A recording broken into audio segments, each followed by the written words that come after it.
Hello မင်္ဂလာပါကျွန်တော်နာမည် Boys ပါဒီနေ့ကတော့ကျွန်တော်တို့တွေ2021 February 1ရက်နေ့ကနေဖြတ်တန်းခဲ့ရတဲ့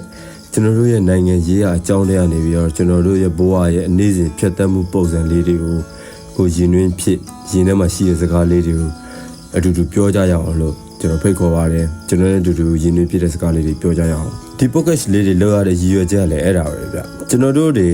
အချင်းချင်းတွေဘလို့မှဆက်သွယ်လို့မရတဲ့လူတွေဘလို့မှကိုတွေ့လို့မရတော့တဲ့လူတွေပြီးတော့ဘယ်နေရာရောက်လို့ရောက်နေမှမသိတဲ့လူတွေကိုကျွန်တော်အနေနဲ့ဒီကနေပြီးတော့ message ပေးချင်တာတွေပြီးတော့တကယ်ချင်းခင်မင်မှုတွေမပြတ်ဘဲနဲ့မင်းတို့တွေရောအခုဘယ်နေရာမှာဘာတွေဘလို့တွေတာဝန်ထမ်းနေရလဲ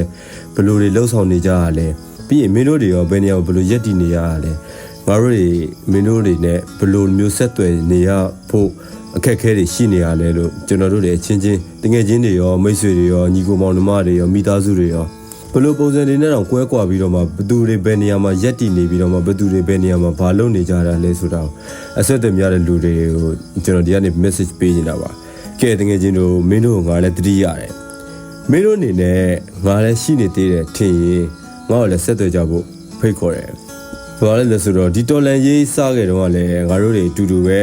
ဒီတော်လန်ရေးပြီးဆုံးသွားတဲ့အတိုင်ကိုတူတူရက်တည်ထားတယ်ဆိုတော့တန်နေတန်တွေအကုန်လုံးကငါတို့တွေစာမျက်နှာတွေမျိုးမျိုးနဲ့ချပြခဲ့ကြပြီးပြီ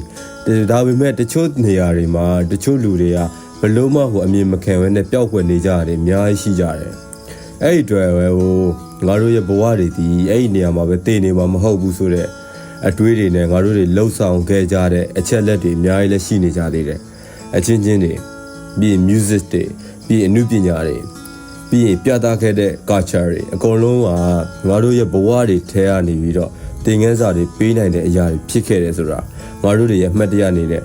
ဒီလိုဗီဒီယိုလေးတွေလုပ်ပြီးတော့မှ YouTube ပေါ်မှာတင်ပြီးမှတ်တရတစ်ခုအနေနဲ့ထားခဲ့ပေးတာပါကဲဒီကနေ့အထိဆိုရင်ငါတို့တွေ၄နှစ်ကျော်ကဲနောက်တဲ့9နှစ်ရောက်ပါမလားငါတို့တော့မရောက်ချင်ဘူးမင်းတို့ကဘာတွေလုပ်နေကြတယ်ကဲတနက်ကန်ယူတိုက်နေကြရလားဒါမှမဟုတ်မင်းတို့ကအမှုပညာနဲ့ပဲဆန္ဒပြကြရလားကဲမင်းတို့ကရောနိုင်ငံခြားမှာ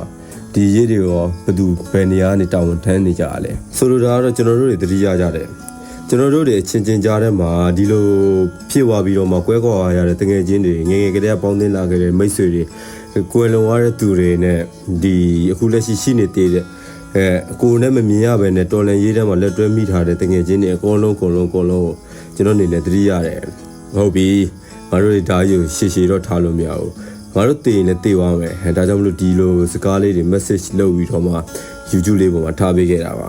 ဘာဖြစ်လို့လဲဆိုတော့ကျွန်တော်တို့တွေတနေ့တစ်ချိန်ကြာရင်ဒီလိုပုံစံဖြစ်လာမယ်ဆိုတော့လမ်းကိုကျွန်တော်တို့ရွေးချယ်ခဲ့ပြီးမှတေချာပေါက်ဒီလမ်းစဉ်ကိုရွေးပြီးကျွန်တော်တို့တွေဒီလိုခုခံတော်လှန်ဖို့အတွက်တေချာပေါက်ရက်တီဖို့ဆုံးဖြတ်ခဲ့ကြပြီးပြီဒါပေမဲ့ကျွန်တော်အနေနဲ့တော့အခုချိန်ဒီအဲ့ဒီထဲကိုလုံးဝမရောက်နိုင်သေးတဲ့အခြေအနေတစ်ခုမှအကြမ်းခံပြီးတော့ရက်တီနေရတဲ့လူတစ်ယောက်ဖြစ်နေတယ်အခုကတော့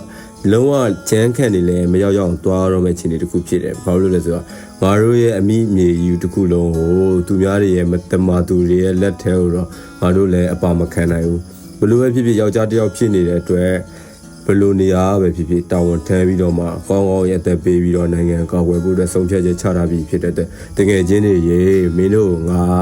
ဘယ်လောက်ထိချစ်လဲဆိုရင်ဒီဗီဒီယိုလေးနဲ့မင်းတို့ရဲ့အကြောင်းလေးတွေကိုမြည်သူမြည်ဝဖြစ်တယ်ဆိုတဲ့အကြောင်းလေးထပ်မပြောဘဲနဲ့ဒီတိုင်းလေး message လေးချန်ခဲ့ပါတယ်အားလုံးပဲ A channel ဘွားလေးပိုင်ဆိုင်ကြပါစေနောက်တစ်ပုံမှာထပ်တွေ့အောင်